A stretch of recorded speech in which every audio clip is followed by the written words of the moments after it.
en fait, on a tout un tas de petits fragments d'aiguilles qui ont été cassés probablement en cours d'utilisation, et on remarque aussi l'extrême finesse de certaines pièces là, comme ici.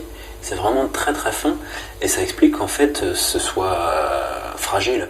Quand on imagine la couture préhistorique à l'aide d'aiguilles à chat en os, c'est indissociable d'un outil complémentaire qui s'appelle le poinçon, et qui lui va servir à perforer le cuir, puisque c'est essentiellement ces matières-là qui vont être cousues.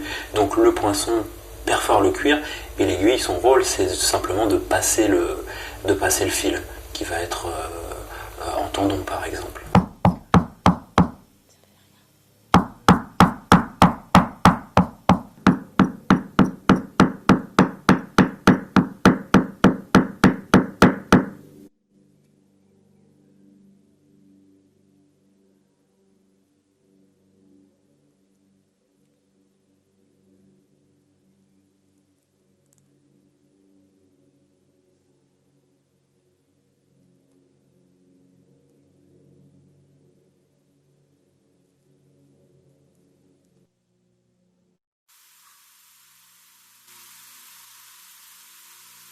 Ça arrive pour du travail de casser les aiguilles.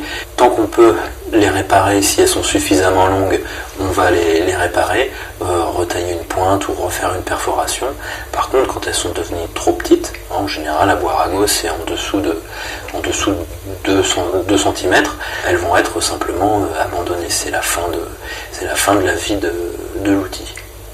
On a retrouvé énormément de déchets, d'aiguilles fracturées, abandonnées sur ce site en particulier.